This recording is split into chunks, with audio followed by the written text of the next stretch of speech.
Hi, Stuart. I have two questions. Yes. The first one is, could you talk a little bit about resistance to healing? Yeah. Um, look, there's a death wish in most people, and we get familiar with our problems, whatever they may be, physical, mental, they become safeguards against us changing, and we hold on to them. So there's resistance to change, there's resistance to healing. Uh, as long as people are psychologically or physically unwell, they don't have to be responsible in their lives. People will take care of them. It's a way of crying out for help. It's a way of getting love, and not a very healthy way of getting love. And that's what resistance is to healing. It's a way of blocking out, or it does two things. First of all, it attracts doctors, nurses. We get people taking care of us, family. And it's through that we're crying out for help. We're crying out for love. We're crying out for somebody to really care about us. And that has a lot to do with why people get sick,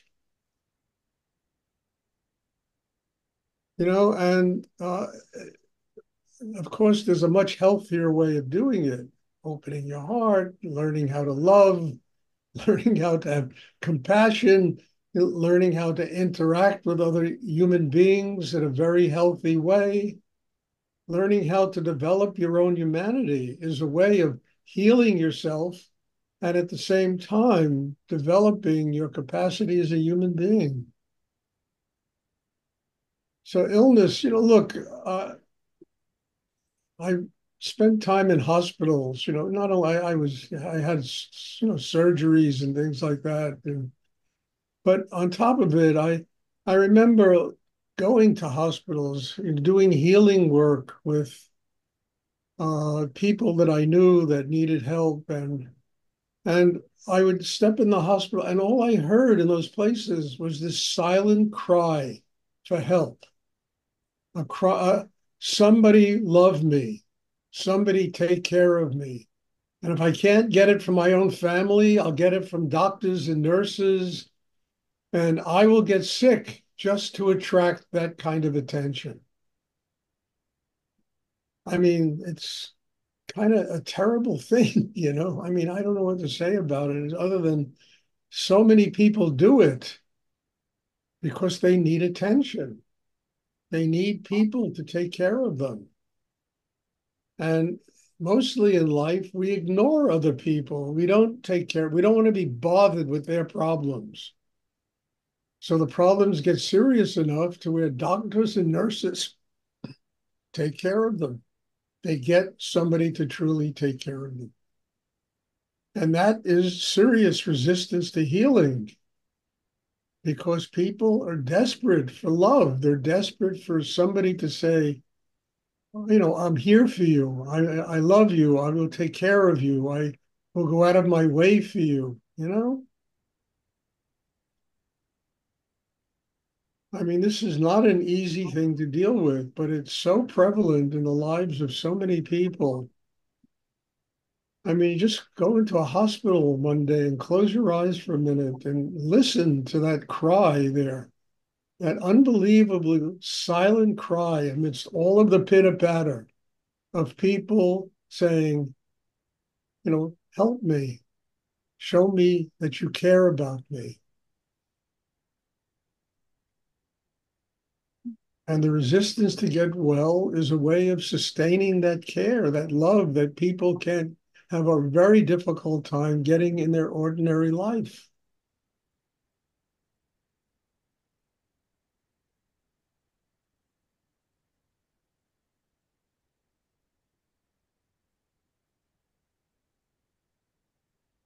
And real healing is not just getting over disease. Real healing is truly learning how to get to God, learning how to live with one's heart open with love. Even if you manage to heal yourself for 10 minutes and then you drop dead, if your heart is open and there's love inside you, you have accomplished the miracle at the moment that you leave the world. That's healing.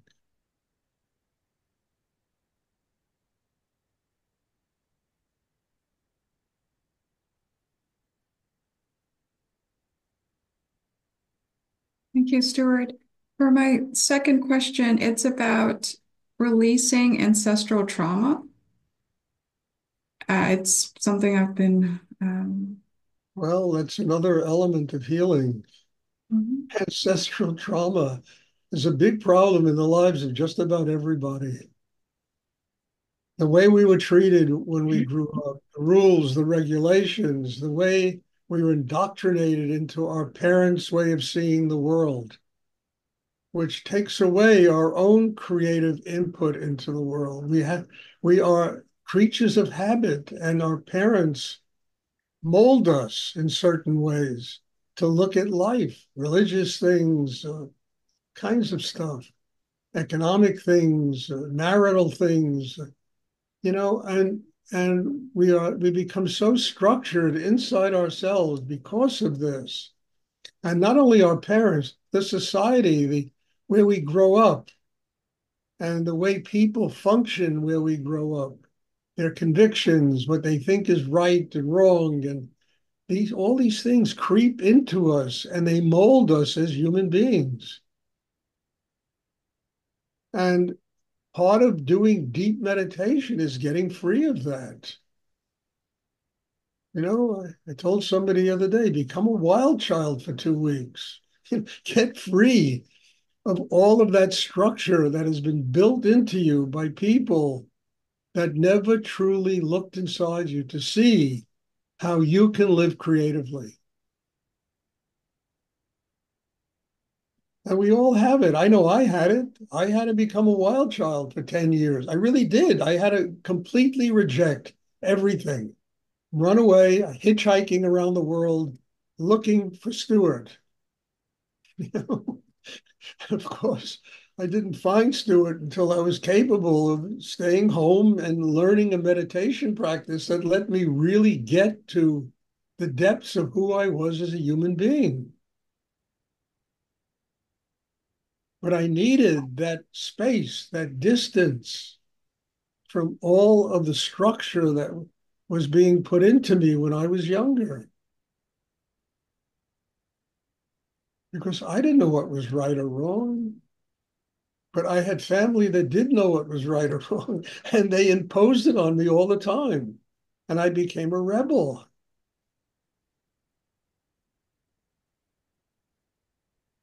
And most of that rebellion that goes on in the world is really rebelling against that. People use politics, they use religion, they use all kinds of stuff as a way of rebelling. And what they're really rebelling against is the structure that's inside themselves. They want to have a deep inner sense of freedom. And the only freedom I've found that you can get in this world, and sure, there might be something else, I don't know everything, is a connection with God, higher energy. Because when you connect to that energy, it is infinite in the universe. You understand? It includes everything from the worst to the best. It includes that energy. And you've got to surrender any preconceived notion about the way you think the world should run and open and find a connection with what's infinite in the universe. So all of that's part of it. You know, we are parents try to mold us in their own images. And most of them haven't even the foggiest idea what their images are. They don't even know how to be parents, how to love a child unconditionally and tune into that child so that you can find what they need in their life to really tune into their creative energy. And in many cases, it has nothing to do with the parents. It has to do with them finding themselves. or finding God. Never mind themselves. Nobody's going to ever find themselves. Finding God, finding a connection with spirit, with energy that enables them to truly find their creative path through life.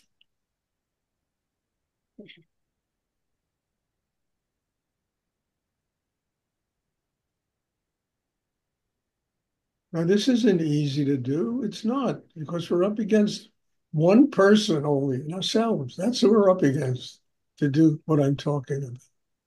We have to get free of us. And on the other side of all of us is a connection with higher energy in the universe. And we set up that block.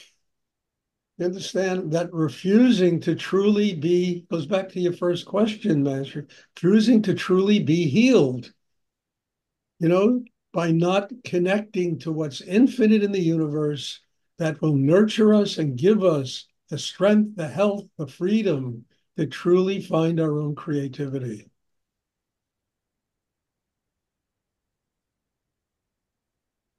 And that's what we can bring to the people we love, giving them their freedom to find their creativity, their way, their path through life. Who knows what it is? I mean, I had problems with my daughter, and the only thing I ever asked her, this is really true, what did you learn from all of this? She went through stuff that was mind-boggling. And then I would say to her, what did you learn? I never lectured her about it or anything like that. Just what did you learn to help you build your life? And the only reason I used to do that is because I finally had to come to terms with what did I learn going through all the insanity I went through as a young man. What did I finally learn from all of that? That is healing. You're healing yourself.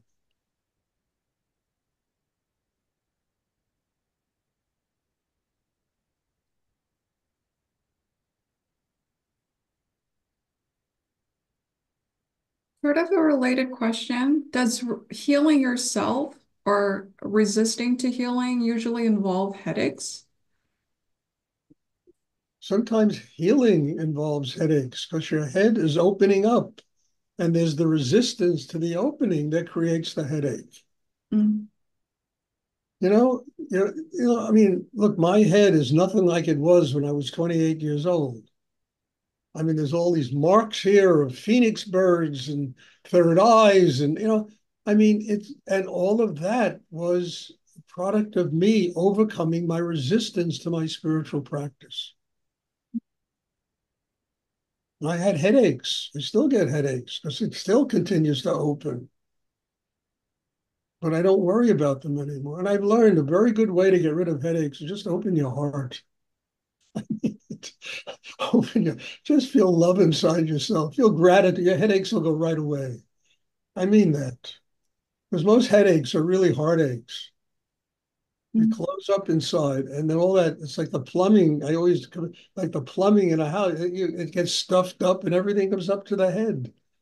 And it creates all these problems and headaches and tensions and insanity in people. Open your heart, and 90% of your headaches will go away if you open your heart.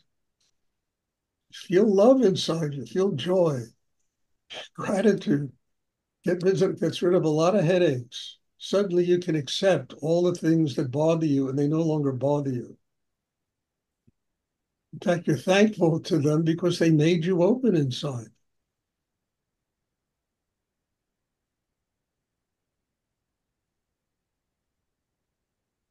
Is that clear, Manchi? I hope so. It'll help you get over a lot of that tightness in yourself. Thank you, Stuart. You're welcome, dear.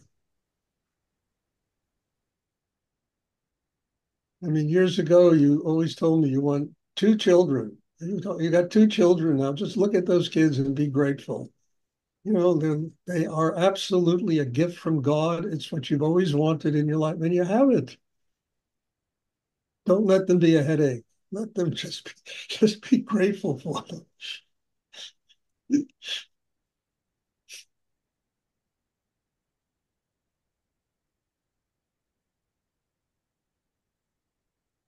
Does anyone else have a question?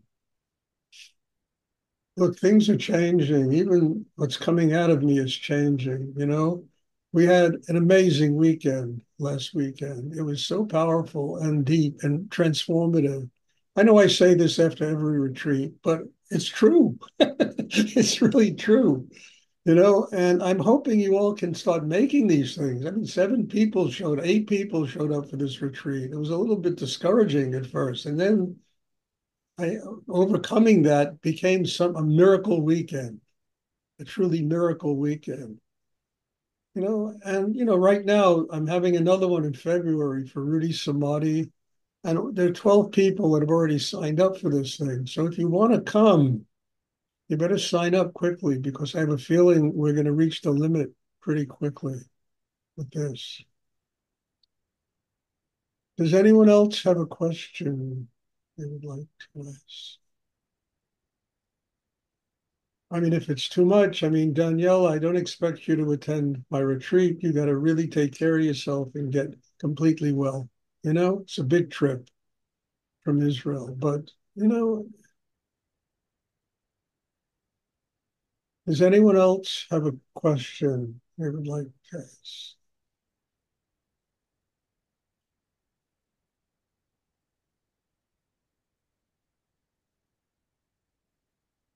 Okay, thank you. God bless you all.